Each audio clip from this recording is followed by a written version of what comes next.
Oh, to my religious folks out there, you might dislike me for this one. This is the case with all text in general. So we could say that the Bible, or any book that is ancient, or any book in general, is something from ourselves that has manifested into this third D, into this duality existence, which is a parallel of another existence, which is a reflection of another existence, however you want to look at it. Alright, so the Bible, you could say, is a 3D manifestation of our subconscious. Most things written in languages that aren't really applicable to today's time, as far as like speaking them, they will be more so something that we're getting from our subconscious, something from the past, supposed past, but it's just the future. So the basic instructions before leaving Earth, also known as the Bible, is no different from your subconscious. Everything that you already know, I guess why people feel the Bible is true, because they're going over basically proofreading your own subconscious, and you're like, oh, I knew that, and your subconscious tells you knew that, and yeah, so basically that's the same thing when people say the book picks you, you don't pick the book. It's because it's just an aspect of you talking to you, and the words are light, because again, it's all about vibration, and it's all spoken internally when you read it. So you create an internal dialogue by reading it. So you're thinking it into existence just by reading it. That's why people got to understand that, when it comes to digestion, full digestion of vibration, you got to realize that all senses are constantly going through a digestion process, and that the posture has everything to do with your digestion process and your breathing, of course. So again, like you look at the posture, I feel like if we just manage the pressure points on the posture, and we understood what the posture means, each point on the spine, if we understood what that meant, because it's all about pressure. And if anybody with acne or anything like that, they all understand that it's just a buildup of waste that pushes through the skin. It's just like if you have a piece of the spine that is not right, the pressure in the body is not right. So when you have a flare-up of anger, the pressure of the body might change, the spine might change, and then waste is a pushing of the waste or the mucus of the body. Everything gets pushed around. So you can look at pimples and things like that are just flare-ups of anger. A lot of this stuff. So much in life is really just caused from people going against the process of life. And they know everything they have to do. Everyone knows what they have to do. And then we look to these books outside of ourselves because they are written by ourselves, for ourselves. And a bunch of different things might happen between our writing and reading. But whenever we find the jewels and gems and the true food that might have been wrapped around the pesticides and herbicides, also known as lies, also known as the changes in stories, that might as well be no different from that form of pesticide, herbicide, fungicide, or what do you call those things? Fertilizers. All those things for your actual dense foods are basically what we can call changes to the real natural story. So if we see a change in the story that came out of Eastern Africa, whether it was one landmass and it was just Pangea, what have you, and it came from that area, and we changed the story to call it something else, and to maybe have an agenda for that, that's just a lie that you wrapped around it. That's just like giving somebody a genetically created plant or a cultivar, cultigen as well, the same thing. Giving somebody that, and so another lie would be pesticides, and another lie would be herbicides. So all these lies that we have wrapped around mentally, around mental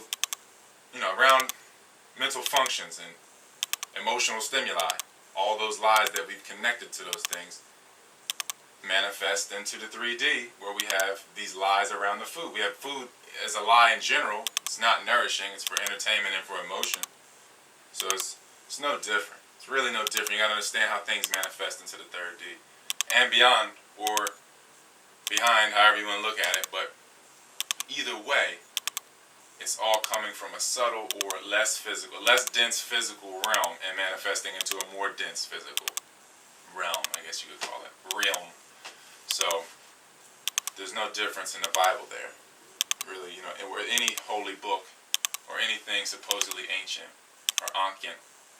Because again, the Ankh, or the key to life, that's the true cross, that true cross right there. So, let me see if I'm going to end it on that one, or if I got another note for y'all. You just got to be ready to lose everything in every moment. If you're ready to lose everything in any moment, that's the true Ankh. That's the key to life, really. Because,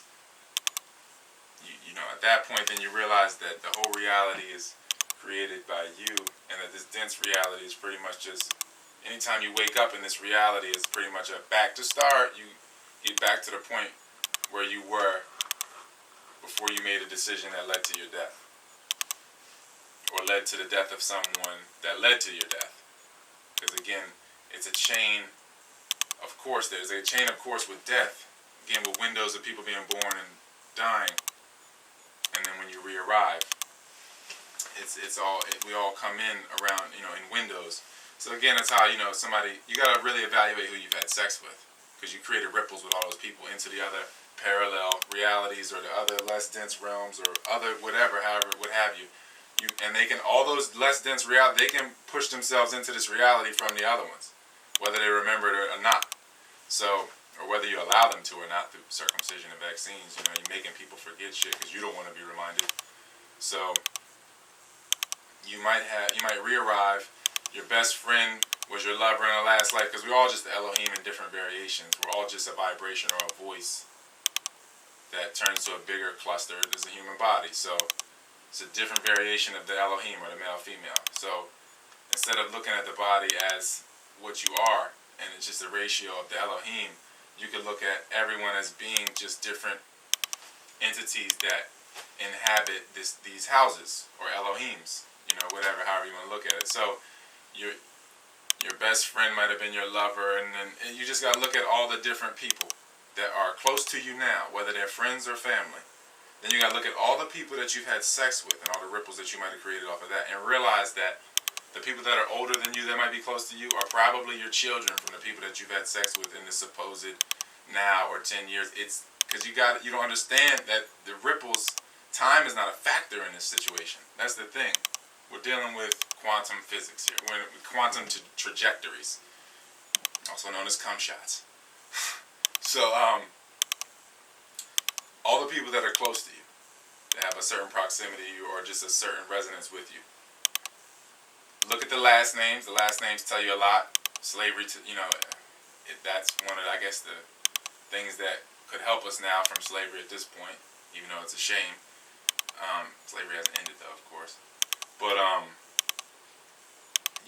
look at the last names, look at the facial features, look at what the world tells you. You guys look like brothers or sisters or whatever.